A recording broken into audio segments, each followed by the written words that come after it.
firing on all cylinders. Well, the main cog is back. Detroit's quest for 11 coming up. Let's ride. Sports Center right now. I can do everything on the floor, so whatever this team needs me to do and more, I can do it when I'm back to myself. Indeed, he is. The king is back. The king is back. LeBron James back in the house, taking on the Jazz, debuting in his 23rd NBA season. That's a record. Back after missing 14 games with sciatica, second quarter. Austin Reeves hits James. He hits the triple. First field goal of the season. Lakers down 4. And then LeBron and DeAndre Ayton. His pass game was on one in this game. Lakers down 2. Luka doing magic. Luka from deep. Luka, you know we can hit that. Gets a 3 there. And then LeBron saying, well, you can do that. Can I try this? Yep. 3 right there. Gets the Lakers within 2. And then Austin Reeves saying, well, if you guys can do that, can I do this? This 3-headed offensive monster for the Lakers is something special. Reeves makes it. 4-point play. Lakers down 4 at the half. Third quarter. Oh, LeBron looking spry. Lakers down 3. And then Doncic. Kevin Love on him. Kevin, I don't know if that's a good decision. Well, easy finish right there for Doncic. And then Doncic in the corner, draining the 3. Luka in rhythm in this one. Lakers up 4. Couple plays later, more Doncic. Look at the moves. Look at him collect the foul as well. Lakers up 7 after the made free throws. And then LeBron, I told you about the pass game. Look at that. Gabe Vincent, open 3, got it. The bench loving it. Lakers up 11 going into the 4th. LeBron all smiles in this one. Early 4th. LeBron just going to drop it right off to Jackson Hayes. Lakers up 9. And then a couple possessions later, Lakers up 11. LeBron to his new mate, DeAndre Ayton, who puts it down. LeBron, 11 points, 12 assists, making it look easy on the double-double. And right now, 137-121 Lakers.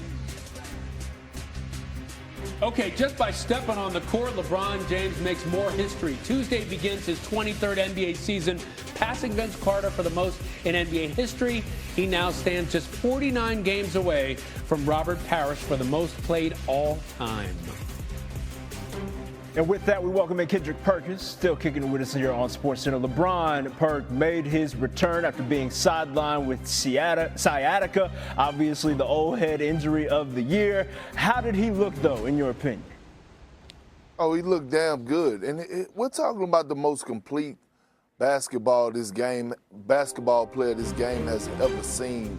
And when you talk about LeBron, it's a plug-and-replace. I don't care if it's at the Crypto.com arena. I don't care if it's at the YMCA. I don't care if it's at LA Fitness. He's going to fit in and he's going to deliver.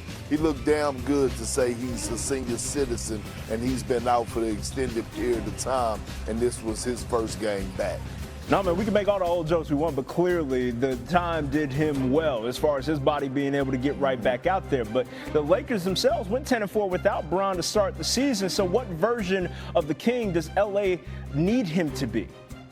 Well, the version that we saw tonight, an engaged LeBron James, a happy LeBron James, a LeBron James that trusts his teammates. And that's why we saw the 12 assists tonight. This is not a squad where LeBron is going to have to put up 20 to 25 shots, because now these guys have confidence. They've been playing with confidence without him. We talk about Luka playing at an MVP level. Austin Reeves playing at an all-NBA level. We're seeing DeAndre Ayton go back to the DeAndre Ayton that we saw with the Phoenix Suns. Hell, we saw Jackson Hayes sighting. He's been pretty damn good all season and consistent all season for the Lakers. So LeBron coming in, he's not going to have to do too much offensively for us putting up a lot of shots, but his IQ, his ability to see the floor, impact the game defensively with his voice is going to bring nothing but add more to the Lakers, and we saw that tonight while they got a great win in great fashion against the Utah Jazz. He may not need to drop 20-25 anymore, but he kept that double-digit scoring streak alive, to be clear. Oh, he was going to do that. I'm telling you, it's automatic for that brother. Hey, Perk, appreciate you. Just hang tight for us for a quick second. Appreciate you. All right, Detroit basketball been rolling. 10 straight dubs entering their matchup against the Hawks Tuesday night, and it was without Cade Cunningham in the lineup for the last three, but he was back and in full effect early on in this one. This time finding Isaiah Stewart for the assist. Pistons up by 14. After 7 minutes left in the second here, Cunningham finding Chaz Lanier, who knocks down that three. First half assist was 8 for Cunningham. Under 2 minutes left in the half. Duncan Robinson lobbing to Cade. He throws that down. Detroit up by 15 at that point on the ensuing Hawks possession. Onyeka Okongwu giving me a little favor here in this highlight because it was a lot of Pistons early, quite frankly. Some Hawks, right? That's right. But in the fourth quarter here, pick up the action. Jalen Johnson raining down the three to pull the Hawks within 3. Very next Hawks possession, Okongwu finding Dyson Daniels on the cut. He gets that floater to go. It's now down to a 1-point game. Under 5 minutes left, Denise Jenkins' shots gets blocked. Jalen Duren gets the board and puts it back and puts the Pistons back up by 8. Just over 2 minutes left. Nickeil Alexander-Walker, the new acquisition, gets the bucket plus the foul. Free throw brings the Hawks within 4. Under 2 minutes left, Cunningham. Pull-up game proper. That puts it back up by 4 and 1 minute left. It's Cade one more time through all kinds of traffic and contact. 25 points, 10 assists for Cunningham. Coach Bickerstaff, though, what have you learned about this team in this streak? The ability not to fold. Our rankings from our good friend Pete Prisco just dropped a new. A determination when things get the muddiest and get the stickiest. They just know how to play through those moments and power through those moments. They relish in the ability to dig down deep and go places that other people just don't want to go.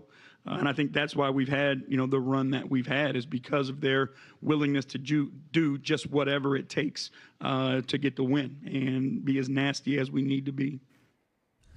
Nasty, he says. Well, let's take a look at the numbers and see if that gets verified. Detroit won 11 straight, their longest win streak since they won 11 in a row back in the 2007 and 8 season. So let's put that into perspective.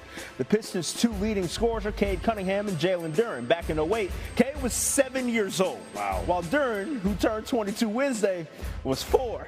So if you didn't feel old enough going into this, there's a little more evidence. Pistons sit atop the East at 13-2, tied for their best 15-game start in franchise history. The other 2 times, they reached the Eastern Conference Finals. Perk, look, this is largely the same personnel as last year when you look at these Pistons. We know all about Cade Cunningham's greatness, but other than him, who's had the biggest impact on Detroit's rise to the top of the East during this 11-game win streak? Hey, you remember what Uncle Elroy said to Sugar? I always miss the nasty time. It's Mr. Nasty Time. Hey, they call themselves the Nasty Boys for a reason. And yes, it starts with a guy that's in the MVP conversation and Cade Cunningham, but it's them bullies down low. Isaiah Stewart and the guy that's knocking at the door of being an all-star this year in Jalen Duren. What he's been doing.